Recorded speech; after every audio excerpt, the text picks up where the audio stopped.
الحمد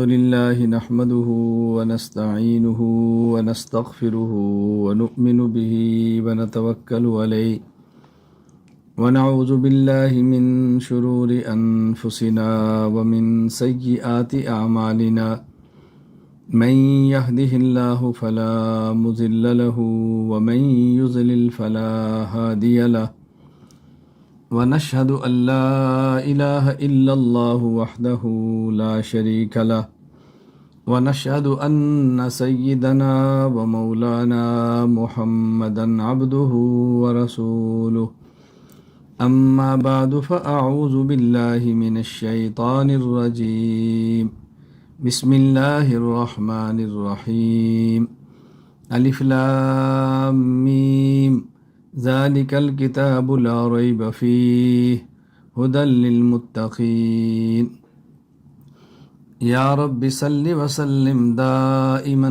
أبدا على حبيبك خير الخلق كلهم هو الحبيب الذي ترجى شفاعته لكل هول من الأهوال مقتحم اللهم صل على محمد وعلى آل محمد كما صليت على إبراهيم وعلى آل إبراهيم إنك حميد مجيد اللهم بارك على محمد وعلى آل محمد كما باركت على إبراهيم وعلى آل إبراهيم إنك حميد مجيد۔ اللہ تعالیٰ کا شکر ہے کہ اللہ تعالیٰ نے ہمیں انسان بنایا، مسلمان بنایا، حضور اکرم صلی اللہ علیہ وسلم کا امتی بنایا اور علم شریعت پڑھنے کی توفیق عطا فرمائی۔ ای مرکز کے تحت ہونے والا 2 سالہ علم دین کورس برائے خواتین اور 4 سالہ عالمہ کورس برائے خواتین، آج اس کا دوسرا سیمسٹر ہے، دوسری سمائی ہے، اس کا آغاز ہو رہا ہے۔ اس حوالے سے میں نے اپنی بیٹیوں سے، اپنی بچیوں سے، طالبات سے 10 باتیں گزارش کرنی ہیں۔ میرا اصل مخاطب وہی بچیاں ہیں جو ہمارے پاس پڑھ رہی ہیں، لیکن عام خواتین تک اس پیغام کو پہنچانے کے لیے اس کا باقاعدہ ریکارڈنگ کا اہتمام کیا گیا ہے، آڈیو بھی اور ویڈیو بھی، تاکہ بعد میں اپلوڈ ہو جائے اور خواتین کو اور علم حاصل کرنے والی بچیوں کو اور علم دین کا شوق رکھنے والی ہماری ماؤں، بہنوں، بیٹیوں سب کو فائدہ ہو۔ نمبر 1، دین 5 چیزوں کا نام ہے۔ نمبر 1 اعتقادات، نمبر 2 عبادات، نمبر 3 اخلاقیات، نمبر 4 معاشرات، نمبر 5 معاملات۔ تمام ہماری بیٹیاں، ہماری بچیاں، علم حاصل کرنے والی خواتین اس بات کو یاد کریں، اس بات کو یاد کریں۔ یہ میرا جملہ لکھ کر اپنے گھروں میں باقاعدہ لٹکائیں۔ لوگ اپنے گھروں میں چارٹ لگاتے ہیں اور مختلف تحریریں لکھتے ہیں۔ آپ اس میری تحریر کو لکھیں اور لکھ کر اپنے گھروں میں لگائیں۔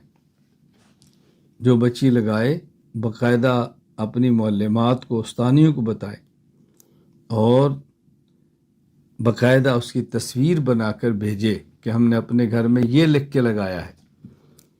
دین 5 چیزوں کا نام ہے: اعتقادات، عبادات، اخلاقیات، معاشرات، معاملات۔ اس کو ان الفاظ میں یوں بھی سمجھا سکتی ہیں: دین کے اجزاء 5 ہیں: اعتقادات، عبادات، اخلاقیات، معاشرات، معاملات۔ اعتقادات کا معنی ہے عقائد، عبادات کا معنی ہے اعمال، اخلاقیات کا معنی ہے اخلاق، معاشرات کا معنی ہے باہمی رہن سہن، معاملات کا معنی ہے کہ ایک دوسرے سے تعلقات، مالی اور زندگی میں رہنے کے جو معاہدات ہوتے ہیں ان کو معاملات کہتے ہیں۔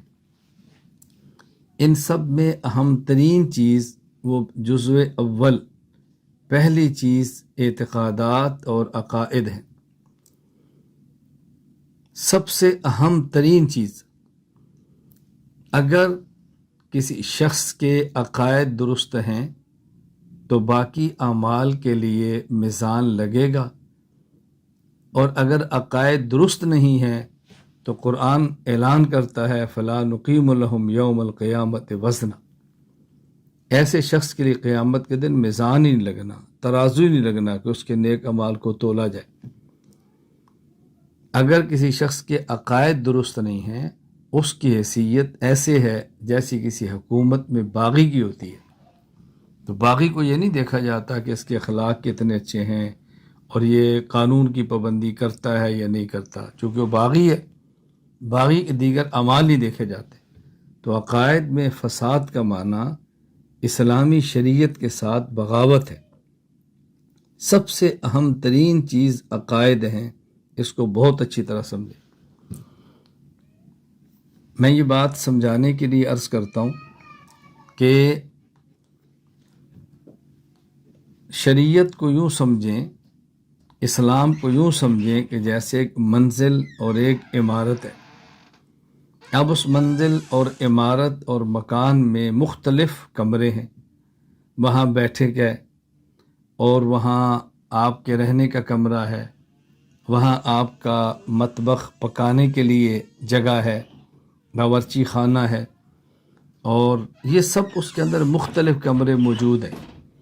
لیکن ان تمام کمروں اور مکان کے تمام اجزاء کی بنیاد وہ زمین ہے۔ اگر زمین نہ ہو مکان کیسے بنائیں گے؟ زمین ہوگی تو مکان بنائیں گے نا۔ تو جس طرح کسی مکان اور عمارت کے لیے زمین بنیاد ہوتی ہے، اسی طرح شریعت کی منزل اور مکان اور تعمیر کے لیے عقائد بنیاد ہیں۔ یہ زمین ہی نہیں ہے تو آپ نے اعمال کی عمارت کس پہ کھڑی کرنی؟ میں اس لیے گزارش کیا کرتا ہوں کہ دین کے کسی بھی شعبے میں کوئی فرد، کوئی ادارہ، کوئی جماعت کام کرتی ہو، سر آنکھوں پر ہم قدر کرتے ہیں، لیکن یہ عقائد کی محنت ان تمام کی ضرورت ہے اور تمام کی بنیاد ہے۔ اس لیے میں بطور خاص اپنی بیٹیوں سے گزارش کروں گا کہ عقائد کو بہت زیادہ اہمیت دو، عقائد کو بہت زیادہ سمجھنے کی کوشش کرو، عقائد پر بھرپور توجہ دو۔ انشاءاللہ چند دن بعد ہم عقائد کا دورہ شروع کرانے والے ہیں، اور اس عقائد کے دورے کی بنیاد خواتین ہیں۔ مردوں میں دورہ عقائد چلتا ہے، اب ہم نے طے کیا ہے ای مرکز کے تحت انشاءاللہ دورہ ہوگا عقائد اسلامیہ کا، اور میں اس میں کوشش کروں گا اپنی کتاب العقائد الاسلامیہ وہ مکمل آپ بچیوں کو خود پڑھاؤں، خود اس کی شرح کروں۔ انشاءاللہ عنقریب اس کی اطلاع آپ کو کر دی جائے گی، اس میں آپ خود بھی شرکت کریں اور اپنے تعلق رکھنے والی دیگر بچیوں کو اس کے اندر شریک کریں۔ وہ عالمہ ہوں تب، غیر عالمہ ہوں تب، عقائد ہر کسی کی ضرورت ہے۔ انشاءاللہ بہت زیادہ فائدہ ہوگا۔ نمبر 1، دین کے بنیادی اجزاء 5 ہیں: اعتقادات، عبادات، اخلاقیات، معاشرات اور معاملات۔ نمبر 2، جب علم پڑھنا ہے تو ہم نے نیت سب سے پہلے یہ کرنی ہے کہ میں نے علم شریعت پر عمل کرنا ہے۔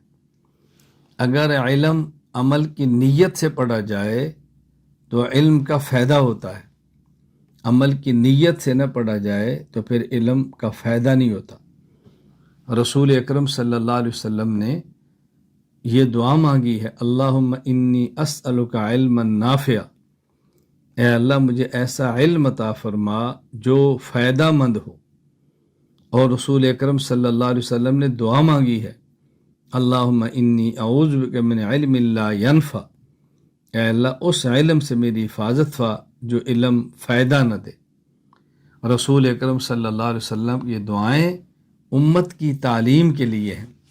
اس لیے ہمیں علم حاصل کرتے وقت اپنی نیت کو ٹھیک کرنا ضروری ہے۔ اگر کوئی شخص علم اس لیے حاصل کرتا ہے کہ تاکہ پتہ چلے یہ عالم ہے، یہ گفتگو ہو اور اس میں بڑا نظر آئے، شہرت، مالی مقصد، عزت اور جاہ مقصود ہو، تو ایسے شخص کا ٹھکانہ جہنم ہے، اور یہ بالیقین جہنم کا ایندھن ہے۔ اللہ ہم سب کی حفاظت فرمائے۔ اس لیے علم حاصل کرتے وقت عمل کی نیت کرنا ہے، اور یہ نیت ہماری ٹھیک ہے یا غلط، اس کا سب سے آسان طریقہ یہ ہے کہ جب ہم نے علم حاصل کرنا شروع کیا تھا تو ہماری عملی زندگی کیسی تھی، اور علم حاصل کرنے کے بعد عملی زندگی کیسی ہے۔ کتنی آسان سی بات۔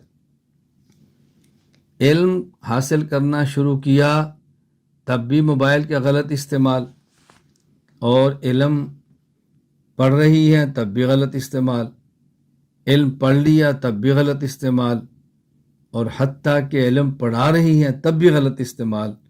اب بتائیں جب علم شریعت پڑھنے والیوں کا یہ حال ہوگا تو باقی خواتین اور بچیوں کا کیا بنے گا؟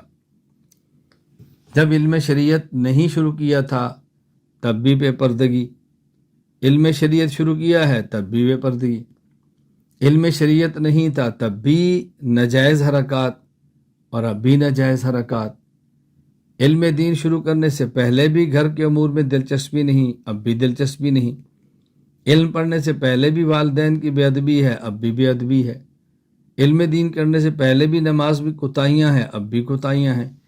تو آپ خود سوچیں پھر ہم علم کیوں پڑھ رہی ہیں؟ علم حاصل کرنے کا مقصد کیا ہے؟ علم حاصل کرنے کا بنیادی مقصد یہ ہے کہ جو چیز معلوم ہوتی جائے اس کو اپنے عمل میں لاتے جائیں، اور جس کے بارے میں پتہ ہو یہ غلط بات ہے اس کو اپنے عمل سے نکالتی جائیں۔ تو ہم نیت کریں کہ ہم نے جو پڑھنا ہے اس پر عمل بھی کرنا ہے، جو پڑھنا ہے اس پر عمل بھی کرنا ہے، تو آپ دیکھنا کتنا فائدہ ہوتا ہے۔ میں بسا اوقات اپنے طلباء اور طالبات کو بعض باتیں سمجھانے کے لیے اپنے واقعات سنایا کرتا ہوں، اپنے، تاکہ آپ کے علم میں ہو کہ علم پر عمل کیسے ہوتا ہے۔ میں ایک تو واقعہ عرض کرتا ہوں۔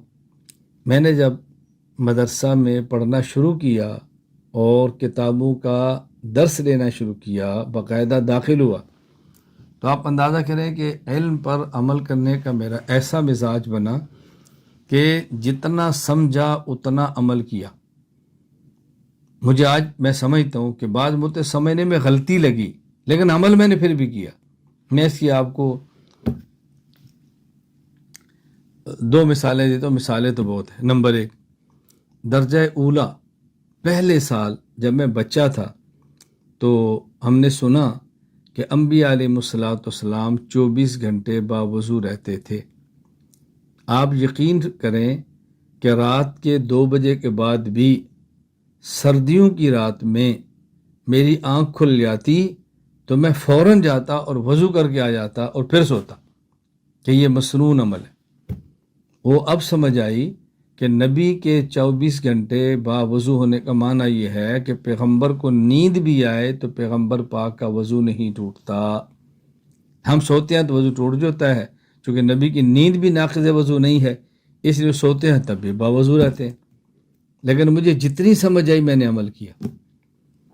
میں نے ایک بات سن لی کہ انبیاء علیہ السلام کا، خصوصاً ہمارے حضرت پاک صلی اللہ علیہ وسلم کا مبارک طریقہ یہ تھا کہ آپ اپنے سر مبارک پر ٹوپی یا پگڑی پہن کے رکھتے تھے۔ تو آپ یقین کریں گی کہ میں رات کو سوتے وقت بھی پگڑی باندھ کے سوتا، کیونکہ رات کو میرا سر ننگا نہ ہو جائے۔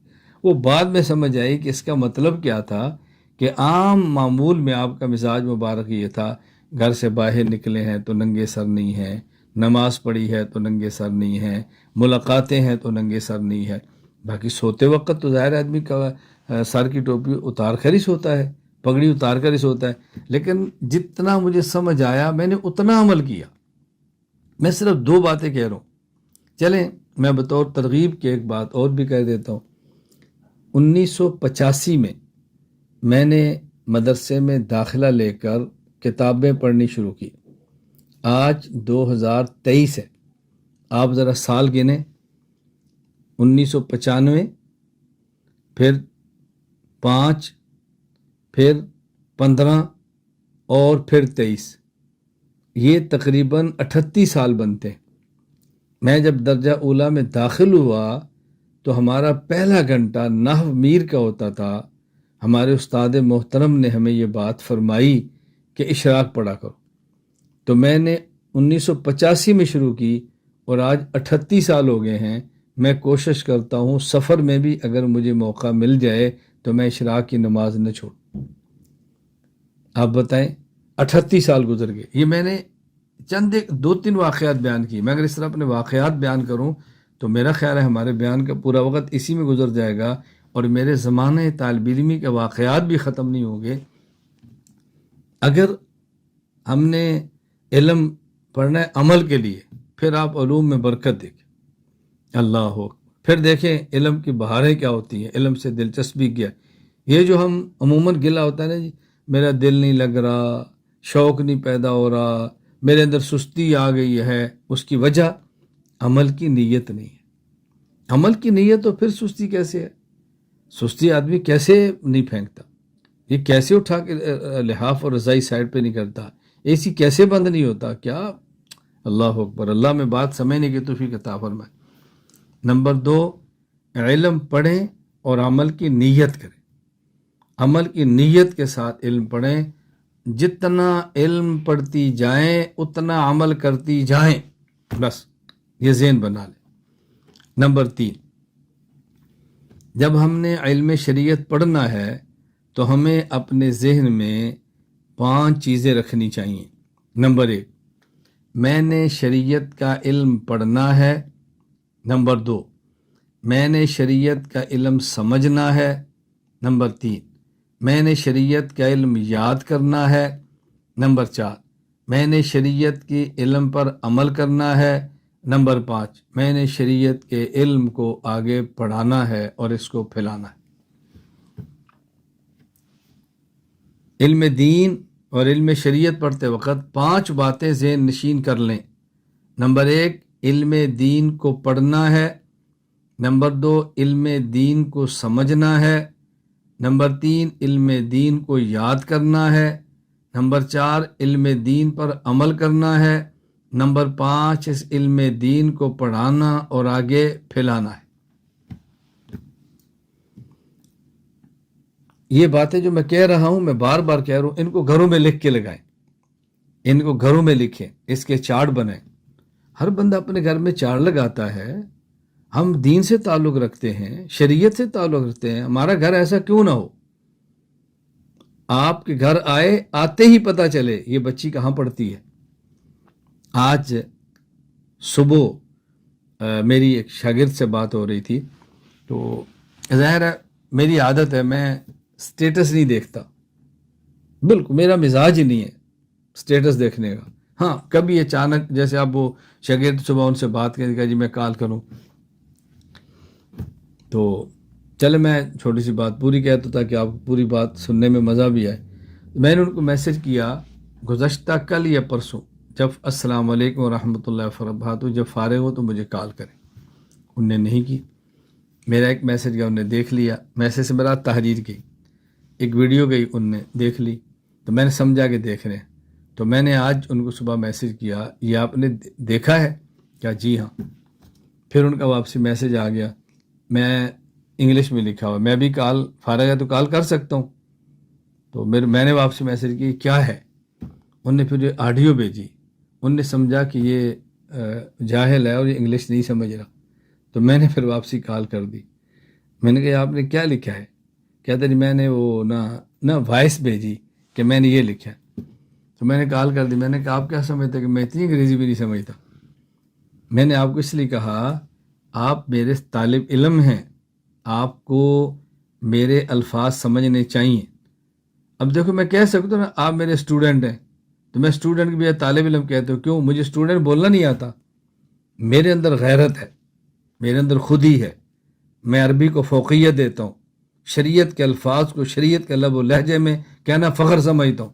میں دنیا کسی گورے اور کسی انگریز سے متاثر نہیں ہوں کہ ان کی زبان کو بلا وجہ استعمال کروں. میں نے کہا میرے طالب علم ہے، میں نے آپ کو کیا لکھا تھا، جب فارغ ہو تو کال کریں. آپ پوچھیں آپ فارغ ہے تو کال کر لیں. میں نے کہا اس کا مطلب یہ تھا جب آپ فارغ ہیں تو کال کریں، جب فارغ ہے فوراً کال کرتے. میں مصروف تھا، میں سویا تھا، چھوڑ دیتے. آپ نے میری بات پہ عمل کرتے نا. خیر وہ چونکہ ان سے بات چل رہی تھی، میں نے پھر جان بوجھ کے ایسے اسٹیٹس دیکھ لیا. تو میں نے ان سے پوچھا یہ آپ نے جو اسٹیٹس پر یہ لگایا ہوا ہے تحریر کس کی ہے؟ ایک تحریر فلاں بہت اچھے ناول نگار تھے. میں نے کہا آپ کے استاذ تھے؟ کہا جی نہیں. آپ کے شیخ تھے؟ کہا جی نہیں. اچھا آپ کا ان سے رابطہ ہوتا ہے؟ کہا جی نہیں. تو میں نے کہا میں کون ہوں؟ کہا جی شیخ میرے استاد. تو میں نے کہا میری کتابیں ختم ہو گئی ہیں کہ آپ اس میں سے اقتباس نکالتے اور اسٹیٹس پہ لگا لیتے؟ انہوں نے کہا جی میری غلطی ہے. دوسرا کس کا ہے؟ یہ فلاں بندہ ہے اور سپیکر بہت اچھا ہے، اس لیے میں نے اس کی ویڈیو لگائی ہے. میں نے کہا مجھ سے بڑا سپیکر ہوگا؟ کتنے لمبے گھنٹے کا اس کا بیان ہے؟ میرے تو 10 گھنٹے کے بیان ہے. اس کے آپ کا لنک کیا ہے؟ کہا جی میری غلطی ہے. میں نے کہا یہ آپ نے ایک شخص کی ویڈیو لگائی ہے اسٹیٹس پہ، کیا تعلق آپ ان سے؟ کہا جی میں ان کے ہاں کسی وقت میں کام کیا ہے. میں نے کہا آپ کو پتہ ہے کہ ان کی گفتگو کے بعض الفاظ ایسے ہیں اگر میں محتاط رویہ اختیار نہ کروں تو شاید مجھے کفر کا فتویٰ دینا پڑ جائے.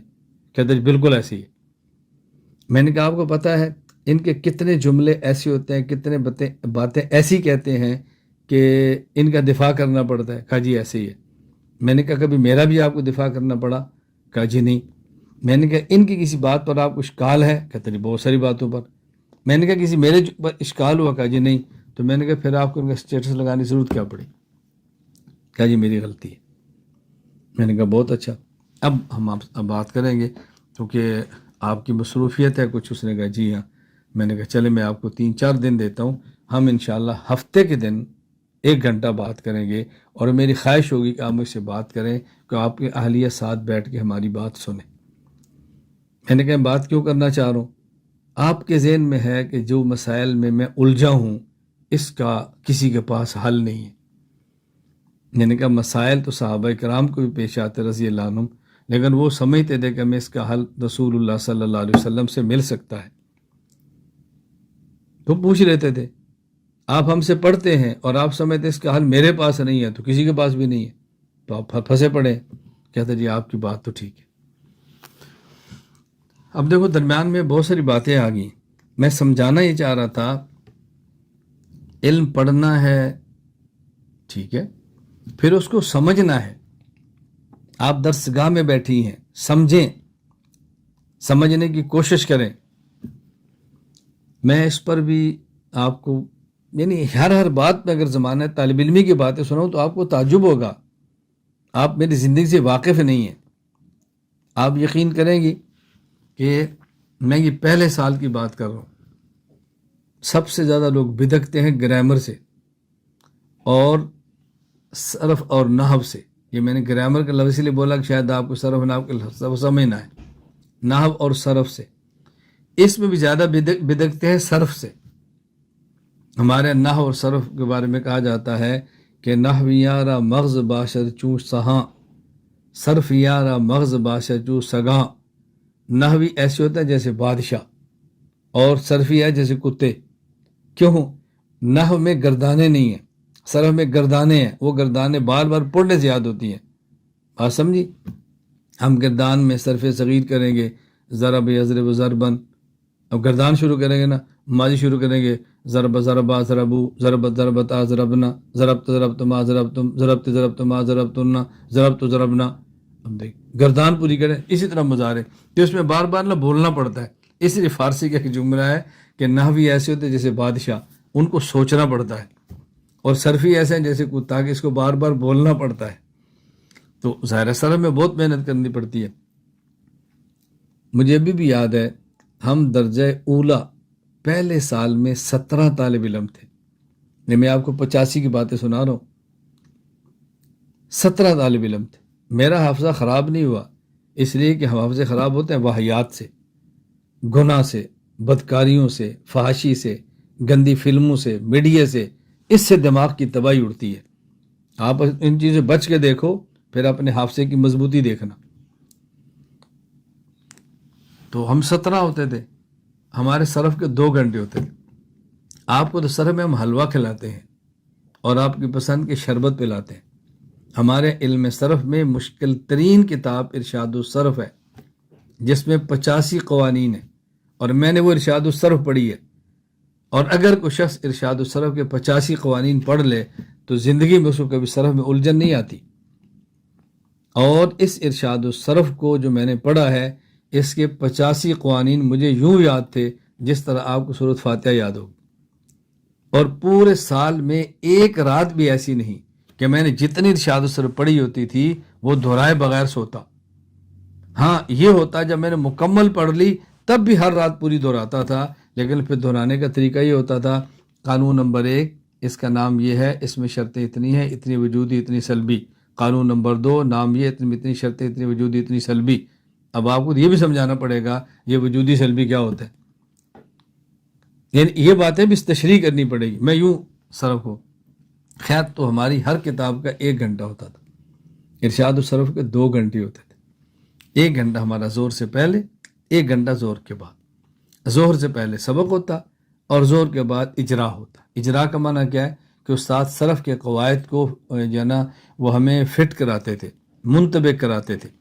مثال کے طور پہ کہا جی یہ رب العالمین، مثلا الحمد یہ کیا ہے، پہلے لکھو سی اقسام میں کیا ہے. اسم ہے، فعل ہے، حرف ہے. پھر علامت اس کی کیا، اگر اسم ہے تو علامت کیا ہے، فعل ہے تو علامت کیا ہے، حرف کیا ہے تو علامت کیا ہے. اب دیکھو یہ 6 اقسام میں کیا ہے. یہ ثلاثی مجرد ہے، مزید ہے، رباعی مجرد ہے، مزید ہے، خماسی مجرد ہے، مزید ہے. اب دیکھو 7 اقسام میں کیا ہے، یہ صحیح ہے، ناقص ہے، معطل ہے. اچھا اب دیکھو یہ 12 اقسام میں کیا ہے، یہ ماضی ہے، مضارع ہے، ماضی معروف ہے، مجہول ہے، مضارع معروف ہے، مجہول ہے. یوں چلتا دے 12 اقسام میں کیا ہے. اب اس کے بعد دیکھو اس کی نظیر کیا ہے. الحمد کے مثل کوئی اور حرف لاؤ، نظیر اس کی پیش کرو. پھر بتاؤ اس کے اوپر قاعدے کون کون سے لگے ہیں، قانون کون سے لگے ہیں. آپ ذرا سوچیں ایک صیغے پر کتنی محنت ہوتی تھی. آپ تو صرف کا مسئلہ ہی کوئی نہیں جو آپ پڑھتی ہیں. میں صرف آپ کو درجہ اولا کی باتیں بتا رہا ہوں. جب میں اتنا چھوٹا تھا کہ میرے چہرے پر داڑھی نہیں تھی. فرق کیا تھا کہ میں کراچی جیسے ماحول میں رہ کر ٹرینڈ کراتا، کراچی جیسے ماحول میں رہ کر لنگی پہنتا، کراچی جیسے ماحول میں رہ کر 24 گھنٹے مدرسے میں رہتا. پھر علم کیسے نہیں آتا، علم پختہ کیسے نہیں ہوتا، علم مضبوط کیسے نہیں ہوتا، آپ بتائیں. تو زور کے بعد ہمارا اجرا ہوتا. اللہ گواہ ہے مجھے ابھی تک وہ منظر یاد ہے. استاد جی سے کھڑے ہوتے اور کئی بار چھوٹی ہاتھ میں ہوتی، چلو ایک صیغہ دیتے، صیغہ کہتے ہیں کہ لفظ دیتے بھائی اس کا اجرا ہے. اب ایک دوسرا تیسرا، درمیان میں آگے مجھے کچھ نہیں کہتے، آگے چلتے. جب 16 طالب علم کھڑے ہو جاتے پھر استاد جی مجھے دیکھ کر مسکراتے. آپ بتائیں ذرا، یعنی غصہ بھی ان کا مجھے دیکھ کر، ان کے غصے ٹھنڈے مجھے دیکھ کر مسکراتے. مجھے آج بھی تعجب ہوتا ہے کہ میں اتنا چھوٹا ہو کر یہ کیسے باتیں کرتا تھا. تو میں سب طلبہ اکثر میں نے کہتا استاد جی میرا انعام نکال دیں. استاد جی ایسے انعام نکالتے 1 روپیہ، پھر میں اس صیغے کو بیان کرنا شروع کرتا. ایسے استاد جی فرماتے یہ لو. یہ ہے طالب علمی سمجھنا. میں اگر اس پر واقعات شروع کر دوں نا، درجہ ثانیہ کے، درجہ ثالثہ کے، درجہ رابعہ کے، درجات کے، دورہ حدیث تک، آپ کو تعجب ہوگا کہ ہمارا واسطہ کس استاد سے پڑھا ہے اور ہمیں کون سا عالم ملا ہے. یہ باتیں میں ان کو بتا رہا ہوں جو میری شاگرد ہیں، جو مجھ سے بیعت ہیں، جن کو مجھ سے عقیدت ہے. ہر کسی کو یہ بات نہ ہم بتاتے ہیں، نہ باتیں کرنے کا فائدہ ہوتا ہے کہ لوگ اس کا منفی ذہن لیتے. میں چلیں ایک واقعہ اس پر بتا دیتا ہوں کہ میں دوسرے سال میں تھا، یعنی پہلے سال میں نے صرف پڑھی، ابھی دوسرا سال تھا. تو ہمارے جامعہ میں ایک طالب علم آیا جو بڑی عمر کا تھا، اور وہ ظاہر اس کی زندگی عام تھی، تو علماء کی برکت سے زندگی بدل گئی. اس کا سفارشی داخلہ ہوا تقریباً 3 مہینے کے بعد. جب آیا تو ناظم تعلیمات صاحب کے پاس گیا، دفتر تعلیمات میں سفارشی کا داخلہ تو ہونا تھا، اب پچھلی کتابیں کور کرنی تھی، کیا کریں؟ تو استاد جی نے اس کو فرمایا، عصر کے بعد چھٹی تھی، کہ جاؤ وہ جو سامنے آپ لوگ چونکہ رزلٹ بورڈ کہتے ہیں، میں سے لفظ کہہ رہا ہوں، استاد نے فرمایا سامنے لگا ہوا نا تختہ جس کے اوپر نتائج ہیں، اس میں جس طالب علم کے پورے مدرسے میں سب سے زیادہ نمبر ہے اس کو بلا کر لاؤ. مجھے اس کی حکمت آج سمجھ آتی ہے کہ استاد جی نے نہیں فرمایا محمد الیاس کو بلاؤ، تاکہ اس کے ذہن میں آ جائے کہ استاد کس بچے کو بلا رہے ہیں. تو جب اس نے دیکھا تو مجھے بلا کر لے گیا. میرے اس وقت 800 میں سے 797 نمبر آئے تھے، 800 میں سے 797 نمبر. تو لے گیا، استاد نے فرمایا کہ اس کو نا سرب پڑھا دیا کرو. میں نے کہا ٹھیک ہے. اب عصر کے بعد میں بچہ ہوں اور اس کی داڑھی ہے، بڑی عمر کا ہے، تو میرے ساتھ عصر کے بعد بیٹھتا تو میں کہتا بھی ایسے بیٹھو، جو سیدھے ہو کر بیٹھو. کیسے بیٹھتے ہو آپ؟ یقین کر جس طرح آپ بھی نہیں بیٹھتی ہو اس طرح میرے سامنے در بیٹھ. تو میں نے اس کو درجہ ثانیہ والے سال عصر کے بعد ارشاد الصرف پڑھائی ہے. اس عالم نے مقدمۃ الصرف کتاب لکھی ہے، اس نے مقدمۃ الصرف کتاب لکھی ہے. یہ میں ایک واقعہ، میں نے کہا میں صرف واقعات ہی آپ کو سناتا رہوں تو پھر آپ کے اندر علم کا ذوق پیدا ہوگا کہ علم کیسے پڑھتے ہیں، علمی شوق کیا ہوتا ہے. اللہ تعالیٰ آپ کے علوم میں برکت عطا فرمائے. میں انشاءاللہ اس پر ہمارا چونکہ میں نے بتایا عقائد کا دورہ بھی آ رہا ہے، اور چند دن بعد ہمارا دورہ تربیت العالمات بھی آ رہا ہے. اگر آپ اس میں بھی شریک ہونا چاہیں گی تو آپ شوق سے شرکت کریں. آپ کو لیکن بتا دیا جائے گا ہم معلومات اس میں آپ نے کیسی شرکت کرنی. میں یہ بتا رہا تھا کہ علم پڑھنا ہے، علم کو سمجھنا ہے، اور علم کو یاد کرنا ہے، علم پر عمل کرنا ہے، اور پھر اس علم کو آگے پہنچانا ہے. نمبر 4، آداب. سبق جب بھی پڑھیں باوضو ہو کر پڑھیں. وہ سبق تفسیر کا ہو، سبق حدیث کا ہو، سبق عقائد کا ہو، سبق فقہ کا ہو، سبق صرف کا ہو، سبق نحو کا ہو، سبق تاریخ کا ہو، سبق منطق کا ہو، کوئی بھی سبق ہو باوضو ہو کر پڑھیں. کوشش کریں کوئی عذر نہ ہو تو باوضو بھی ہوں، اور 2 رکعات بھی ہر روز پڑھیں اسباق کے شروع ہونے سے پہلے. اللہ تعالیٰ سے دعا مانگے کہ یا اللہ جو میں پڑھ رہی ہوں مجھے عمل کی توفیق دے، مجھے یاد کرا دے، مجھے یہ سبق محفوظ کرا دے، مجھے دین کی خدمت کے لیے قبول فرما لے. بہت زیادہ اس کا خیال کریں. آداب کا بہت خیال رکھنا ضروری ہے. مجھے اپنی پوری زمانہ طالب علمی میں یاد نہیں ہے کہ میں نے کبھی کسی کتاب کا سبق پڑھا ہو اور بغیر وضو کے پڑھا ہو. مجھے یاد نہیں ہے. ممکن ہے کہ عذر ہو، کبھی رہ بھی گیا ہو، مجھے نہیں یاد. باوضو ادب کتاب کا بھی کرنا ہے، ادب جس تپائی پر بیٹھے اس کا بھی کرنا ہے. استاذ تو پھر استاذ ہے، معلمہ تو معلمہ ہے، اس کا تو مقام ہی الگ ہے. باوضو ہوں، کتاب کا خیال کریں. یہ ہمارے پاس ایک موجود ہے، ہم نے سبق پڑھنا ہے، یوں نہ رکھیں، اس کو ادب سے رکھیں، اس کو دائیں ہاتھ سے اٹھا کے رکھیں. میں ایک واقعہ پیش کرتا ہوں، میں بچپن کے واقعات پیش کر رہا ہوں. مجھے ابھی تک یاد ہے کہ زمانہ طالب علمی میں سیرت پر کتاب تھی اور اردو میں تھی. اس کو ہم نے پڑھنا تھا اور امتحان دینا تھا. جمعرات کو میں مرکز چلا گیا اپنے طلباء کے ساتھ. آپ یقین کریں گی میں پوری رات اس کتاب کو یہاں سینے پر رکھ کے کپڑے کے ساتھ باندھ کر سویا، اور میں نے کتاب کو دائیں بائیں نہیں ہونے دیا کہ اس کتاب کی بدبی نہ ہو. اور میں اللہ سے دعا مانگتا کہ یا اللہ اس کے اندر جو سیرت ہے اے اللہ اس کو میرے اندر منتقل فرما دے اور مجھے اس کے مطابق عمل کی توفیق عطا فرما دے. کتاب بغیر وضو کے نہ ہو. جہاں بیٹھیں درسگاہ کا ادب ہو، اس کو گندا نہ کریں، اس کو ناپاک نہ کریں، پاک اور صاف ستھرا رکھیں. جس تپائی پر کتاب رکھے اس تپائی کا ادب، جس قلم سے لکھے اس قلم کا ادب. جس کاغذ پر پڑھیں اس کاغذ کا ادب، جس معلمہ سے پڑھیں اس معلمہ کا ادب، آداب کا بہت زیادہ خیال کریں۔ پوری کوشش کریں کہ جب آپ سبق پڑھیں اور کوئی آپ کا عذر نہ ہو، سبق پڑھیں کوئی عذر نہ ہو، تو کوشش کریں کہ آپ کا چہرہ قبلہ کی طرف ہو۔ یہ کوشش کریں قبلہ رخ بیٹھیں۔ آن لائن ہوں تب بھی کوشش کریں دوزانو ہو کر بیٹھیں، اور یہ ذہن میں رکھ کر بیٹھے کہ میں اپنی معلمہ اور اپنی استانی کے سبق کے اندر بیٹھی ہوں، بس پھر آئے گا مزہ۔ یہ نہیں کہ چونکہ آن لائن سبق ہو رہا ہے دوپٹے کا خیال نہیں ہے، پردے کا خیال نہیں ہے، وضو کا خیال نہیں ہے، نہیں، نفع کم ہوگا، اس کا بہت زیادہ خیال کریں۔ ہاں اگر کوئی ایسا عذر ہے، آپ سفر پر ہیں، چلتے ہوئے سبق سننا ہے، ٹھیک ہے۔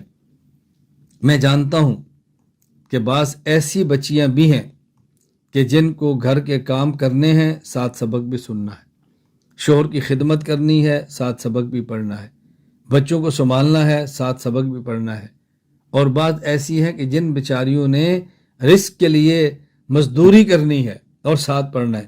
جب مزدوری ہے نا، سلائی کر لیں، برتن دھو لیں، گھروں میں کام کریں، مزدوری کے عنوانات مختلف ہیں، وہ پھر بھی ماشاءاللہ لگی ہیں۔ ان کے عذر، جن کا عذر نہ ہو، وقت ہو، تو وہ یوں گھر بیٹھے جیسے میں استاد کے سامنے بیٹھی ہوں، دوسانو بیٹھے۔ میں بار بار کہہ دوں استاذہ، معلمہ، تاکہ کہیں شبہ نہ ہو کہ آپ کو مرد پڑھاتے ہیں اور پردے کا اہتمام نہیں ہے۔ ہمارے ای مرکز کے نظام میں خواتین کو خواتین ہی پڑھاتی ہیں، معلمات ہی پڑھاتی ہیں، استانیہ ہی پڑھاتی ہیں۔ نمبر 5، جو بات دوران درس اور دوران سبق سمجھ نہ آئے اپنی معلمہ سے پوچھیں، لیکن ادب کے ساتھ پوچھیں، احترام کے ساتھ پوچھیں، احترام کے ساتھ پوچھیں۔ اور اگر آپ محسوس کریں کہ جو بات میں نے پوچھی ہے یہ شاید ہماری باجی جان پر بھی کھلی ہوئی نہیں ہے، تو پھر چھوڑ دیں، تو یہ کہہ دیں باجی جان میں کل پوچھ لوں گی، ٹھیک ہے۔ اور اگر کسی سے پوچھیں اور باجی کو وہ بات نہ آتی ہو اور وہ کہ بیٹی میں دیکھ کر کل بتاؤں گی، کوئی بات نہیں، کل دیکھ کر بتا دیں گی۔ جو بات سمجھ نہ آئے وہ پوچھیں۔ اس کا بہت زیادہ اہتمام کریں۔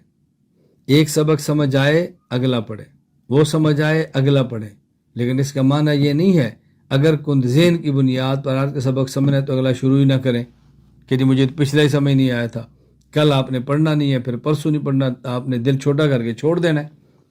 کوشش کریں اپنے سبق کا بہت اہتمام کریں، اور سبق کو سمجھنے میں بہت دخل ہے 3 چیزوں کو۔ نمبر 1، جو کتاب آپ نے پڑھنی ہے اس سبق کا مطالعہ کر کے آئیں، رات خود دیکھ کر آئیں۔ مطالعہ کا معنی یہ نہیں ہے کہ مطالعہ میں سمجھیں، مطالعہ کرنے سے اتنی بات حل ہو جائے، یہ بات سمجھ آتی ہے اور یہ نہیں آتی، بس اتنا ہوتا ہے مطالعہ۔ بہت ساری بچیاں سمجھتی ہیں کہ باجی میں مطالعہ کر دوں مجھے بات سمجھ نہیں آ رہی۔ آپ معلمہ تو نہیں ہے نا کہ آپ کو سمجھ آپ نے پڑھا، آپ تو متعلمہ ہیں، طالبہ ہیں، شاگردہ ہیں۔ مطالعہ کا معنی ہوتا ہے کہ یہ پتہ چلے کہ مجھے یہ سمجھ آیا اور یہ نہیں آیا۔ نمبر 1، مطالعہ کریں۔ نمبر 2، جو سبق صبح معلمہ پڑھائے اس کو اہتمام سے، توجہ سے سنیں، توجہ سے اس کو سنیں۔ نمبر 3، تکرار کا اہتمام کریں۔ جو تکرار کے مجموعے بنائے جاتے ہیں، تکرار کے گروپ بنائے جاتے ہیں، اس کا بہت زیادہ اہتمام کریں، اس میں وقت ضائع نہ کریں۔ جو ترتیب اور ہدایات بتائی جاتی ہے ان ہدایات اور ترتیب کا خیال کریں۔ تو اگر سبق سمجھنا چاہیں تو 3 باتوں کا خیال کریں۔ نمبر 1، پڑھنے والے سبق والے دن سے پہلے مطالعہ۔ نمبر 2، درسگاہ میں بیٹھ کر توجہ سے سننا۔ نمبر 3، رات کو اس کا تکرار کرنا۔ یہ 3 چیزوں کا آپ اہتمام کر لیں تو آپ دیکھیں گے کہ آپ کو سبق سمجھ کیسے آتا ہے، اور آپ دیکھیں گے کہ سبق یاد کیسے ہوتا ہے۔ میں نے آج کی مجلس میں 10 باتیں کہنی تھی، میں نے 5 باتیں کی۔ انشاءاللہ اگلے بیان میں 5 باتیں میں پھر کہوں گا، آج اتنا ہی کافی ہے۔ جو باتیں کی ہیں اس کو باقاعدہ محفوظ کریں، اس کو تحریر کریں، اپنے پاس سے لکھ کے رکھیں اور اس کو بار بار سنیں۔ اللہ تعالیٰ مجھے اور آپ سب کو دین پڑھنے کی، سمجھنے کی، یاد کرنے کی، عمل کرنے کی اور آگے پھیلانے کی توفیق عطا فرمائے۔ وآخر دعوانا ان الحمد للہ رب العالمین۔ الحمد للہ رب العالمین والصلاة والسلام علی رسولہ وعلی آلہ واصحابہ اجمعین۔ ربنا آتنا فی الدنیا حسنۃ وفی الآخرۃ حسنۃ وقنا عذاب النار۔ ربنا وآتنا ما وعدتنا علی رسلک ولا تخزنا یوم القیامہ انک لا تخلف المیعاد انک لا تخلف المیعاد انک لا تخلف المیعاد۔ رب اغفر وارحم وانت خیر الراحمین۔ رب اغفر وارحم وانت خیر الراحمین۔ رب اغفر وارحم وانت خیر الراحمین۔ اے اللہ کریم، ہمیں علم شریعت پڑھنے کی، سمجھنے کی، یاد کرنے کی، عمل کرنے کی اور آگے پھیلانے کی توفیق عطا فرما۔ ہمیں، ہماری نسلوں کو اس کے لیے قبول فرما۔ اے اللہ، علم دین پڑھنے والی ان بچیوں کو اے اللہ تو عمل کی توفیق عطا فرما۔ اے اللہ ان پر دین کو کھول دے۔ اے اللہ تو ان بیٹیوں کو قبول فرما۔ پڑھانے والی معلمات کو اپنی شان کے مطابق اجر عطا فرما۔